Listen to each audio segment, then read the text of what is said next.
1971 वो साल जब पाकिस्तान के टुकड़े हो गए थे, जब पूरी दुनिया के सामने पाकिस्तान को भारत के सामने सरेंडर करना पड़ा था। लेकिन पाकिस्तान को हराना और पाकिस्तान के टुकड़े करना इतना आसान नहीं था। ये वो समय था जब अमेरिका और दूसरे बड़े देश भारत के खिलाफ खड़े हो गए थे।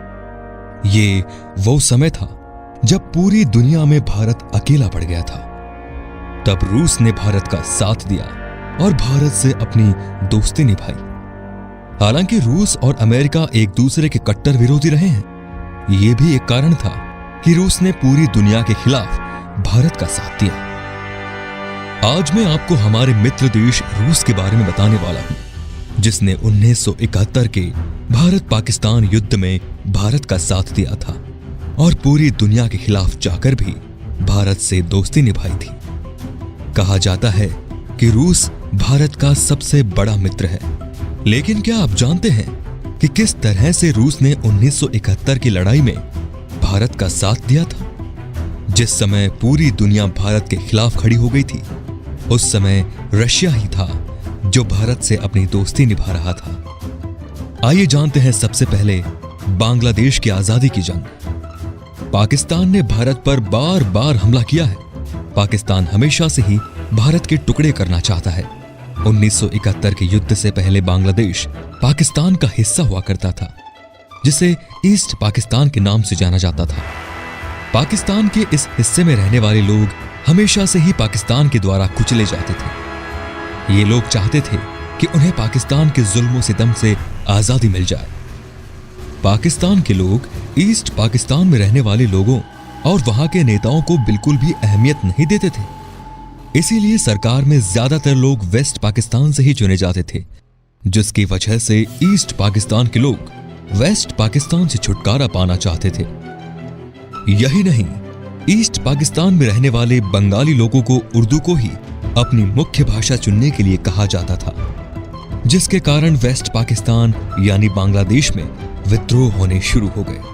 पाकिस्तान ने इन विद्रोह को दबाने के लिए बल का प्रयोग किया। पाकिस्तान अपने खिलाफ उठने वाली हर आवाज को दबा देना चाहता था। पाकिस्तान जहां एक ओर ईस्ट पाकिस्तान के लोगों पर जुल्म ढा रहा था, वहीं दूसरी ओर वो भारत पर हमले की फिराक में भी था। पाकिस्तान को लगता था कि वो भारत को दोनों तरफ से घेर लेगा। पाकिस्तान को यह भी डर था कि ईस्ट पाकिस्तान के विद्रोहियों को भारत मदद कर रहा है। भारत भी इस बात को भलीभांति जानता था कि पाकिस्तान का दोनों तरफ होना भारत के लिए एक बहुत बड़ा खतरा है। इस तरह से भारत दोनों तरफ से दुश्मनों से घिर जाता। पाकिस्तान को लगता था कि वो 1948 की भांति भारत के कुछ हिस्से पर अपना अधिकार कर लेगा। तब तक अमेरिका बीच बचाव करेगा और जीते हुए हिस्से उसके कब्जे में रह जाएगा।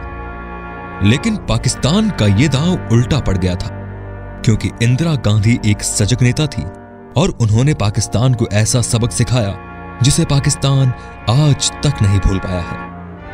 पाकिस्तान को अपनी आधी जमीन और सेना खोनी पड़ी। दूसरे विश्व युद्ध के बाद यह सबसे बड़ा मिलिट्री सरेंडर था। अब जानते हैं 1971 भारत पाकिस्तान युद्ध। पाकिस्तान युद्ध की तैयारी कर चुका था। अमेरिका जानता था कि अगर भारत और पाकिस्तान में युद्ध होता है तो भारत आसानी से जीत जाएगा, जिससे एशिया में उसका प्रभाव कम हो जाएगा। पाकिस्तान भी इस बात को जान चुका था कि अमेरिका युद्ध में भारत का साथ नहीं देगा। पाकिस्तान के हौसले बुलंद हो चुके थे। भारत ने जब अमेरिका से मदद मांगी तो अमेरिका ने इसे साफ इनकार कर दिया। 3 दिसंबर की रात को पाकिस्तान की तरफ से भारत पर हमला कर दिया गया। भारत इसके लिए पूरी तरह से तैयार था। पाकिस्तान ने भारत की 11 एयरबेस पर हमला कर दिया। 4 दिसंबर को भारत की तरफ से भी लड़ाई की घोषणा कर दी गई। ये पहली लड़ाई थी जिसमें भारत की तीनों सेनाएं एक साथ लड़ी थी और बहुत जल्द पाकिस्तान का 15,010 किलोमीटर का क्षेत्र अपने कब्जे में कर लिया था। लेकिन यह लड़ाई भारत के लिए आसान नहीं थी, क्योंकि अमेरिका इस लड़ाई में पाकिस्तान के साथ था। वहीं वो चीन को भी अपने साथ मिलाकर भारत को दबाना चाहता था। उसे डर था कि कहीं ईस्ट पाकिस्तान की आजादी में भारत का हाथ रहा तो भारत बड़ी शक्ति बनकर उभरेगा। साथ ही एशिया में रूस का प्रभाव भी बढ़ने लगेगा। अमेरिका के द्वारा पाकिस्तान का साथ दिए जाने का एक कारण यह भी था कि पाकिस्तान अमेरिका के द्वारा बनाए गए 2 मिलिट्री संगठनों सैंटो एंड सिएटो का हिस्सा था। अमेरिका बांग्लादेश से भारत में आने वाली रिफ्यूजी की समस्या, वहां के लोगों पर हो रहे अत्याचार और उनकी आजादी को लेकर भारत का साथ नहीं दे रहा था, बल्कि वो चीन के साथ मिलकर भारत पर दबाव बना रहा था कि वो ईस्ट पाकिस्तान यानी बांग्लादेश के मुद्दे से दूर रहे। आइए अब जानते हैं रूस और भारत के बीच संधि।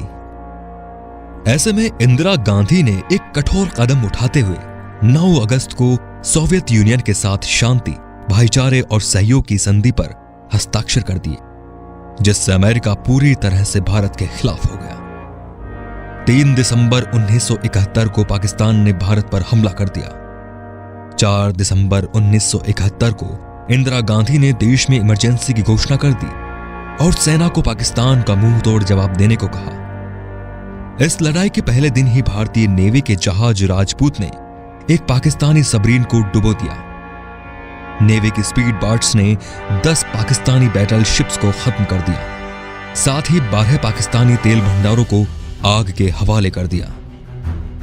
अमेरिका इस युद्ध में भारत को अलग थलग करना चाहता था। इसलिए अमेरिका के राष्ट्रपति निक्सन ने चीन को भारत पर हमले के लिए उकसाया। लेकिन रूस चीन को पहले से ही आगाह कर चुका था कि अगर चीन ने भारत पर हमला किया तो उसे इसके परिणाम भुगतने के लिए तैयार रहना होगा।